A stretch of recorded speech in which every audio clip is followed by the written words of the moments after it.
Good morning. It's Thursday morning, and I am coming on as promised to record my weekly vlog, continuing um, our curiosity into the Niyamas. We've completed all of the 5 yamas, the spiritual observances, the first limb of the 8-limbed path of yoga. And we have moved on to the niyamas, which are our observances. They are our internal practices with ourselves. So I think I mentioned last week on my vlog that it's easier to control our behavior than it is to control our thoughts. The thoughts are internal within our own bodies and our own realms, and we do have the ability, or typically we have the ability to stop and think about our behavior before we say or do something. But often we tend to feel as though thoughts and emotions are internal within our own experience, and for that reason, that we have no control over them. However, we do, and that's what we learn as we progress in our practices and as we cultivate the ability to sit in the seat of the observer, observing our experience, observing our thoughts, observing our emotions without judging, without getting caught up in the stories about these feelings, thoughts, experiences. We sit in the seat of the observer, of the seer, and we are able to understand what's going on and stop and monitor our thought process, right? Some people, and myself included, we tend to be a little self-critical, and we tend to have a script going in our heads at all times. And it's important to really stop and monitor these thoughts. So it is more difficult to control our thoughts than to control our actions. However, it is possible with consistent sadhana. Sadhana is practice. We must consistently practice in order to be able to apply these things when we are activated, when we are triggered, when we are overwhelmed, when we are sad or angry, right? If you're already feeling some of those more challenging emotions, and then you go and try to practice, you might find it very difficult. So as we cultivate this relationship with self, this relationship with wholeness that is within each and every one of us, we are able to practice in those moments when we feel that negative self-talk coming up, or when we feel ourselves being a little bit self-critical, feeling overwhelmed. Then that level of consistent practice that we've already cultivated in our lives really can benefit us. Okay, so we don't wait until we're triggered or activated or upset to come to our mats and practice. We do this when we're feeling well, when we're feeling grounded, right? We do this regularly in order to cultivate that relationship, and in order, again, to get in touch with that level of awareness that I am not my thoughts. I am not my emotions. I am so much more. I am divine consciousness within, as are you. Okay? So sometimes we can get caught up, and we need to remind ourselves that we are the seer having the experience. We are not our egos. And for myself, again, I've mentioned, I feel my feelings very strongly. It can be very difficult in those moments to remind myself, this is simply a feeling I am having. This is an experience that I am having in this moment, but I am not this experience. I am divine consciousness within. So The second of the niyamas is Santosha. Santosha is the idea of contentment. Contentment, being content in any given moment, no matter what is happening externally, no matter what is happening internally. So it isn't constant joy or constant happiness. It is finding that contentment. Because without this, the other would not exist, right?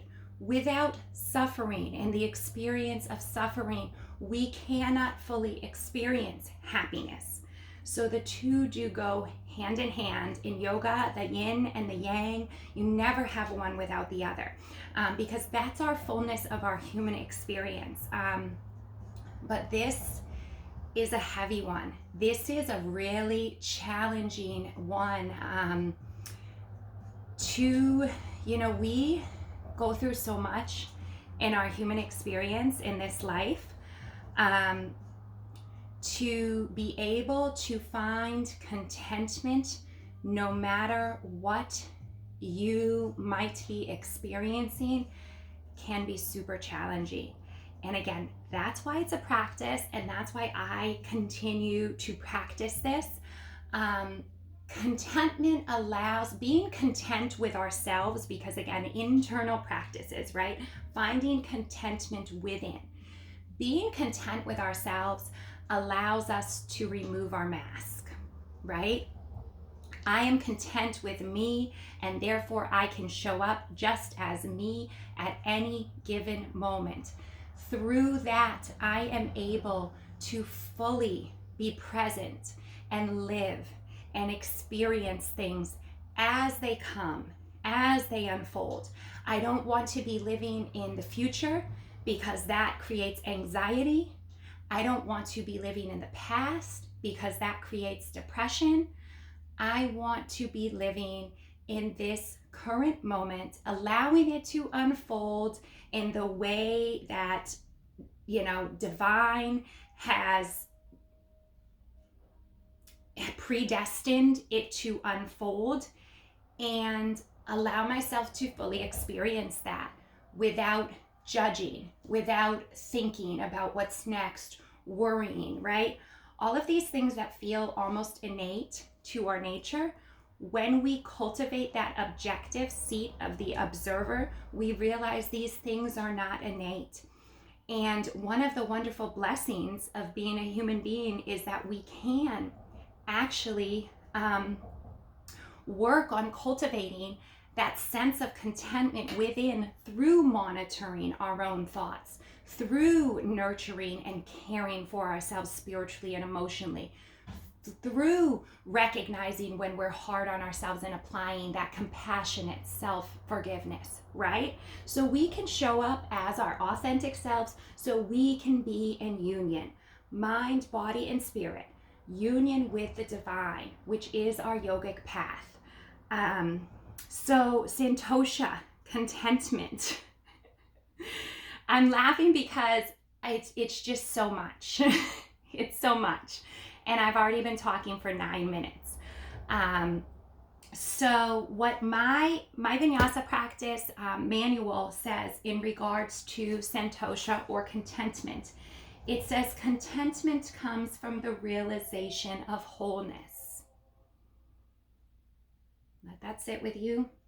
To practice contentment, one must practice mindful awareness of the self, seat of the observer, the nature of the self, and then apply compassionate forgiveness of judgments made on the self and others. So again, as we speak to ourselves, that's how we speak and think about others, right? So as I go through my day-to-day duties, my householder duties, whatever it might be, I'm constantly pulling myself back to the seat of the observer, realizing that I am, again, Not the, not this ego, this person having this experience and being swept up into it, but I have the awareness to be able to see myself in this experience, apply compassion to myself, apply love and nurturing to myself wherever I might be at any given moment. So it's again this non-duality. We see a lot of that in yoga. We see a lot of because again, the kleshas, our ignorance, which keeps us stuck in our suffering, is related to our aversion, our dislike, and our attachments, our need, our clinging, right? So if we can let go of this extreme, bad, good, right, wrong way of thinking and just allow things to simply be, we have created that ease of being in any given moment. So again, I talked about removing this mask that we show to the outside world. We remove this mask through continuous purifying practices, right? Our first niyama last week, or the week prior rather, was saucha, purity, cleanliness. We continue to purify ourselves. Someone's at my door. We continue to purify ourselves in an attempt to remove the mask. I'll be back.